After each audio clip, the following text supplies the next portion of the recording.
Hello everyone, this is again Teacher Rose and welcome back again to my channel.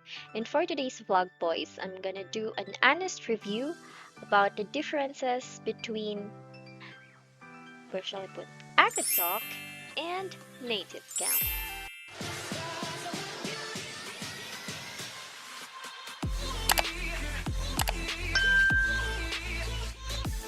I'm gonna share with you my experiences here in Native Camp after 1 week. So I came from another company and I just transferred here in Native Camp. So my previous company was Acadsoc, yes, Acadsoc, and then now I'm already here in Native Camp. But for today's vlog, boys, I'm gonna try to be as honest as possible. Yeah, transparent and honest. But first po, hindi ko po siya na-share ngayon po. I'm sorry my face is a little discolored. And I was just, I just really want to try doing this in this vlog kasi this is my first time. I just discovered and just learned how to do this thing na to make my background meron pong mga imperfections as you can see, pero yeah, I just learned how to do this like 2 nights ago, so I'm a bit excited to use this one in my video. And yeah, kasi amazing rin siya, diba? So I have my yeah, not so green, it's a blue screen. Wala po kasing green na tela, so I just use blue na tela po just to show you it's 182, right? Oh, yan, ganyan po yung background ko, blue. And it's actually cheap kasi walang available talaga na tela na malaki. So yeah, I just try this. And there you go, chalang! Maybe I'm gonna share with you guys how I made this siguro sa susunod na mga videos ko po. But for now, let's try to do my honest review about two companies that I previously worked and now where I worked. My honest review about Acadsoc and Native Camp. Okay? Student lang. Okay, so let's start with this one, application process. So in Acadsoc, the application is a bit longer compared to Native Camp. Kasi sa Acadsoc is my interview, and after interview need to undergo a training. So a training is like for 3 hours, and then the next step is demo. But actually, it's not the complete application process. Yun lang yung mga backbones na kailangan yung i-accomplish. Sa training po, ito po talaga yung parang matagal-tagal. Kasi 3 hours po kayong magsi-sit down and then may training through Skype. And yeah, it's also good, especially for those newbies na wala pa talagang experience with ESL teaching kasi you'll be really learning the basics. Pero if you have already a prior experience, then I think it's not so necessary to undergo the training. However, here in Native Camp, wala po siyang training. So, yun yung difference niya between the two. You just need to undergo an admin check and then demo. Kasi for the training, meron ka lang pong babasahin. So, it's not actually a training. You don't need to sit down. And that's it. Pero again, this is not the full application process. If you want to know the full application process of Native Camp, I will put here in above yung card.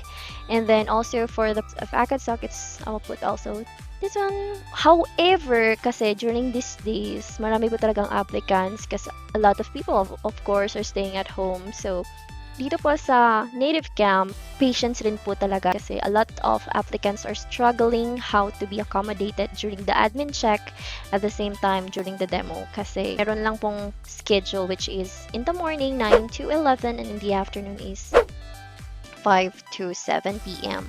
So, the applicant must sit down and wait during that duration for the admin to entertain them. So, uupo ka lang. Whereas sa Acadsoc po is, meron ka talagang, sa'yo talaga yung slot na yan. You just need to go and, to appear and to be available during that time na sinet nyo at na schedule nyo for your interview or demo and your training. Okay, so once you're able to enter na po and pasado na po kayo and you're certified an Acadsoc tutor or a Native Camp tutor teacher, then meron po kayong, like, i-build nyo po yung profile nyo. Syempre, kasi ito po yung basihan ng students on picking you as their teacher for that lesson. Now, here sa Acadsoc po is you have to submit like mga requirements and you need to accomplish like your introduction, and meron po kayong voice recording na isasubmit rin. So be sure po na you will record a good recording po. So sa akin, mabilis lang po siya. Nagbigay lang po ako ng aking voice recording and some pictures and then introduction. Good na agad. Well, in Native Camp, of course, meron yung mga pictures, so madaling ma-approve yun. Yung siguro struggle ng many teachers and including me is okay naman ako sa profile picture. By the way, sa Acadsoc is magre-require din siya ng profile pic, right? Pero okay lang kung hindi sila masyadong strict kasi parang approve sila agad. Pero dito sa Native Camp, guys, meron silang mga criteria for your profile picture. And ito po yung struggle ng many of the teachers kasi hindi sila agad na-approve kasi parang maraming too dim or not too informal or not so formal. So, may mga ganun po. And yung positioning nyo po, too tilted po in this side. So, it's one struggle for your profile. And also for the video, I think it's also one struggle kasi you need to make a video where you need to like conceptualize a video kasi it would be a game changer for you as a tutor here in Native Camp. Kasi if maganda yung video niyo, talagang makaka-attract siya ng mga students. So of course, it depends lang, bigyan po ninyo ng substance yung video ninyo. And yeah, for both companies, of course, stars matters. So si Acadsoc, may mga pa-star system siya. And for me, based on my experience, hindi siya masyadong parang a reference lang siya for the student if maganda yung, like, what is your average star po na points. Pero dito po kay, parang kay Native Camp, hindi ko pa naman siya masyadong nafe-feel. Pero according sa mga nababasa ko po, or naririnig ko, talagang stars matters. So, parang just 4 stars will make a difference sa inyong point. So, pareha naman siya, pero parang yung impact ng stars niyo po sa students on whether they will choose you or not is malaki po. So, in every class in Native Camp, in my opinion, you really need to like to give your all, and ganun na naman sa Acadsoc. Pero kasi sa Acadsoc, you can like ask for stars, right? Like parang ini-encourage pa nga tayo ng ating mga TM na to ask for stars, for 5 stars. Sometimes hindi ako nag-a-ask kasi parang nahihiya ako, especially if hindi satisfying yung class. Pero yun nga, ina-encourage and we're free to ask for 5 stars, especially if kids, don't forget, or hindi naman dun sa mga adults, you can ask. However, dito po sa Native Camp, isa po talaga sa yung differences nila between the two. Here in Native Camp, hindi bawal siya. Isa po talaga siya sa mga bawal. No, no, no, no. Asking for stars is a no-no. So, never. Kahit pina-joke siya po. Na, oh, it would really help me a lot if you will give me 5 stars. But, no, it's okay if you won't. Parang mga ganun na mga tirada. Bawal po talaga siya kahit pina-joke siya. So yeah, bawal mag-ask ng stars. And stars matters really, has a big impact on students' decision, in my opinion. And let's move on to the next one, students. The students po. In Acadsoc, you will have Chinese students. While in Native Camp, you will have Japanese students. Now, both are like hindi Filipino. Dapat we are parang careful tayo in both nationalities na pag-deal sa kanila. Pero in my own opinion and in my own experience po, parang different po yung talaga yung cultures nila. Aside from their cultures are different from us, their cultures between the two po talaga really differs. So, for example po, kay Acadsoc, of course, given na po yan sa both Acadsoc and Native Camp, bawal pong kumain while having classes, of course. Kasi it's a bit rude, right? Kahit naman siguro sa atin Filipinos, I guess. Kapag teaching, oh yeah, parang rude naman siya masyado. And no CP, of course. It's also rude, of course. Like, okay, can you read? Okay, oh, ganon. So, bawal yon talaga, both. And then, no distractions. Like, parang naglalakad-lakad sa background or di may nagkakausap sa'yo na, "Hoy, Rose, wait ma'am, bawal yon, of course, sa both. Pero meron po talaga mga small differences na you need to take note kasi talagang rude siya, parang big deal na siya sa ganitong mga nationalities, sa ditong mga cultures, sa kanilang mga cultures. So for example po, sa Acadsoc, in my own opinion and in my own experience, I'm like freer in doing unnecessary movements. So for example po, parang nangangalay na po ako sa aking upuan, parang may ganyan-ganyan po ako kasi mayroon kasing mga recording sa Acadsoc at nakikita ko talaga yung self ko na gumaganyan-ganyan. So, as much as possible, we avoid doing unnecessary movements. Pero I guess, in Acadsoc, it would be like a little bit parang okay. Kapag hindi naiiwasan, parang nakaka-understand po yung student, even the adults. What more, yung mga students ng mga bata, walang pakialam yan. Pero, dito po sa native camp, parang talagang, it's a big of a no-no. Like, just for my opinion po, even if I just spent a week here in native camp, pero parang isa po yun sa talagang iniiwasan ko na mag-make na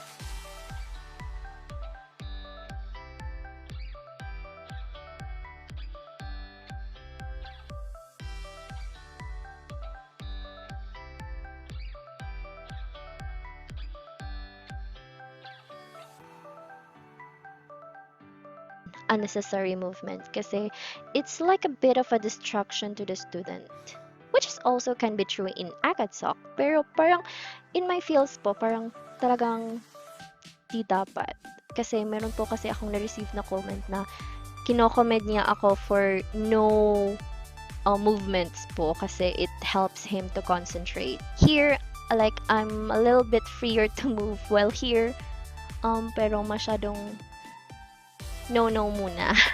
Another thing is yung eye contact. Dito sa Acadsoc, parang it's more okay na like okay lang na hindi ka masyadong mag-eye contact, yeah? Hindi ka mag-eye contact, hindi nga ako nag-eye contact noon eh. Parang doon ako sa face ng student ko tumitingin kasi of course I want to see his or her expression po, right?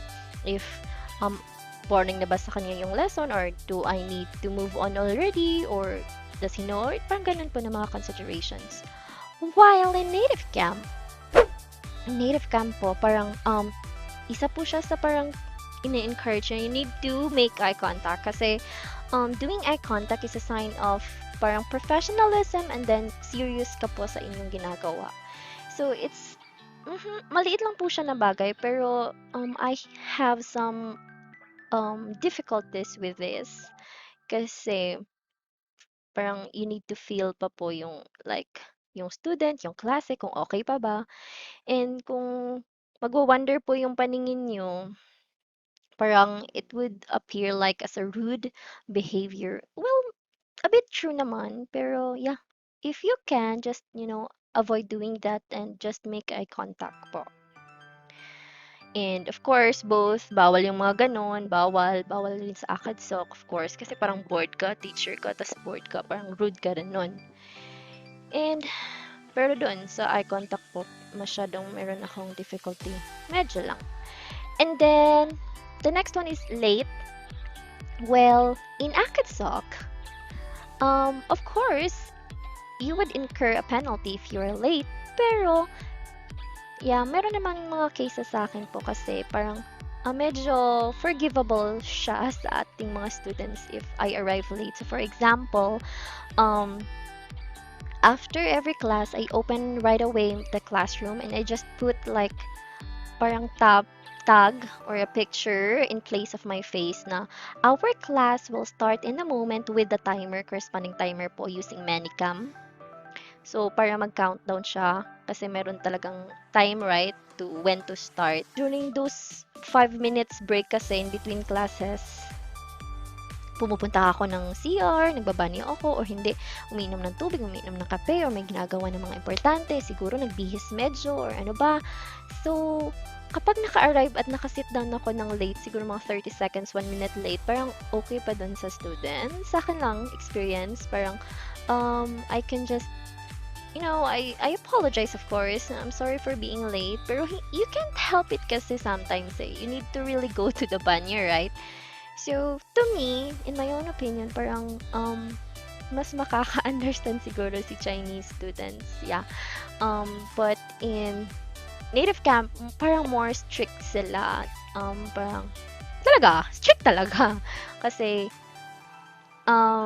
you wouldn't get the penalty if you're late kasi talagang absent ka kasi during ng start ng time if wala ka po, absent ka na nun kasi parang automatically wala na yung class. Kasi dun kasi sa Acadsoc is magwi-wait pa yung student siguro maximum 10 minutes for you in the classroom.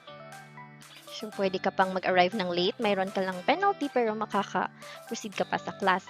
Pero dito po sa native camp, parang it's not possible. Yeah, kasi automatic close po if wala ka, hindi po kayo naka-standby. But, in the case po na naka-standby kayo at saka meron lang kayong pinuntahan saglit pero nandun na po si student kasi nag-start na po, parang nag-enter na po siya sa class. Doon, parang I haven't experienced it yet, pero it's kind of horrifying, I guess. Pero I don't want to experience it at all. Yeah, kasi strict talaga sila. Yeah. So that's it po. And then, another thing, let me just add, sa Chinese po, parang medyo relax sila. Yun lang po yung masasabi ko kaya. Kasi, meron nga po akong na student na parang he's free to sneeze, like, hachoo! Adult ha? Hachoo nga! I'm sorry, kahit na po parang mabingi-bingi ako kasi nag-change siya sa mic niya. Pero parang free sila to do those things. More free sila po, ganun na mga, yeah. While here in Japanese, talagang prim and proper po talaga. So, yeah.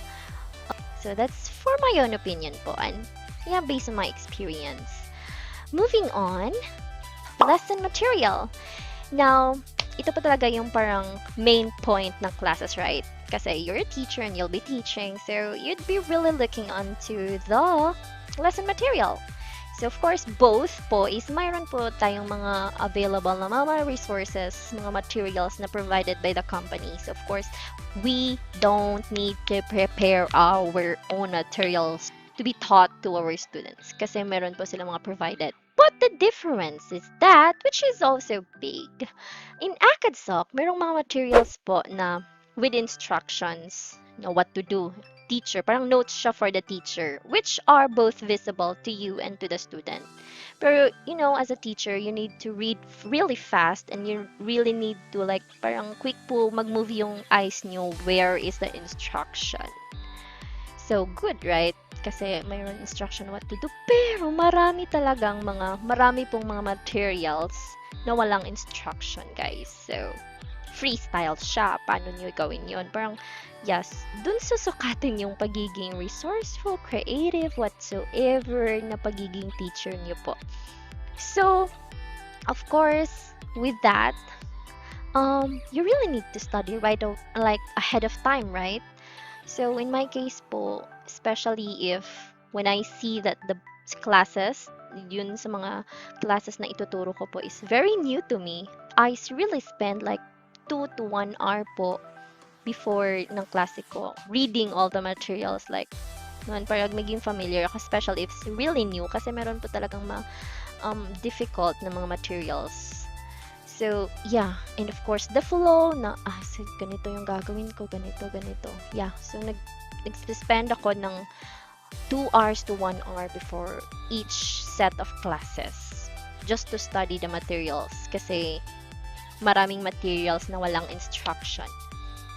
Pero, here in Native Camp, meron pong mga script. Hindi lang po siya instruction. Script po talaga. So it's really, really helpful and it really makes a difference po. But, of course, you also need a quick movement, parang good po makakatch kayo ng yung mga dapat niyo. Kasi, script siya, so you need to read it as well. So, kapag, your class is going on and it's your first time to handle that kind of lesson, of course, it would really also be new to you. Script will help also, but of course, you also need to be familiarized. So, yeah, script can help, pero also you need to familiarize. But the only difference lang ng dalawang to ito, parang hours po talaga yung preparation. While native camp, parang minutes lang po. Parang you just need to read, ito yung instructions, ganito yung flow. Parang you just really need to get the whole flow and you're good na. But here, you really need to study kasi wala siyang script. Eh dito naman kapag nawala ka, parang may susundan ka lang as long as you know where to read. Yun lang naman yun. You will go through naman. Parang successfully finish na yung class. So yun po yung big difference, yung script po na nasa native camp. Okay, moving on. Background. So, hindi naman siya much of a big deal, pero sometimes it may kasi sa Acadsoc, of course, you can, if you're a newly hired tutor in Acadsoc, it's okay if you will just have a white background, but later on, they will require you to have a tarpaulin. Yeah, so you need to go to a printing shop and print a tarpaulin, and of course, it's reimbursable. Like, it can be reimbursed. You just need to present your receipt with your name, and yeah, you will be reimbursed. And of course, you need some microphone as well. It's encouraged na to have a noise cancelling because for, quality purposes din naman ng classes. And of course, dito sa Acadsoc po is you need to have a good lighting. Well, based on what I've noticed, kasi yung sa classroom po na ginagamit, which is ang A classroom at class in, masyadong hindi po bright yung catch ng monitor, I guess. Kasi dun sa playback po na nanonotice ko, hindi po siya masyadong, parang maitim po siya medyo. So, it needs like a lot of light. So, ini-encourage po talaga dito sa Acadsoc na you have to have a good lighting. So, for example, may ring light kayo sa front. Actually nga po, meron po silang suggestion na isang parang main source of light, isang filter light na to provide some lightings dun sa mga areas na walang light, and then you need to have a backlight to parang emphasize yung kayo sa lighting pa yan. Maraming pachu-chu-chu, parang studio type. Now, dito pa sa native camp, no tarp. Well, so far, hindi pa po kasi ako na required and haven't read na it's required. So, based on what they said, just the plain background dun po sa application ko pa lang. Just plain white background. So, it will really come handy, especially if you'll like travel from one place to another. So, for example, my experience po, kasi na-admit po yung father ko. There was one time na nagkanta ako ng class hospital, white background. So, okay na yun. Parang wala lang changes dun sa student ko, if ever naman. Hindi nila mapapansin na, nandito sa ibang places, ganun. And if magbabakasyon kayo, as long as there is a white background or tela man lang, okay na to conduct as long as it's not noise as well.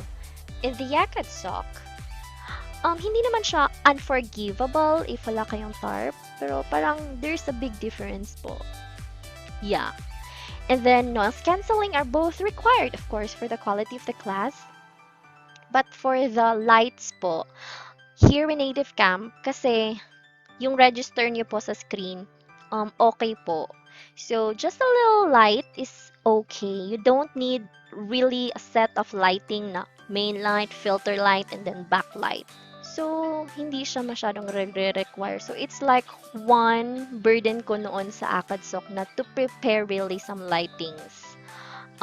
Yeah, marami po akong trinay noon na lighting here, lighting there, lighting. Just, kasi talagang minessage ako ng aking TM or tutor manager to improve my lighting.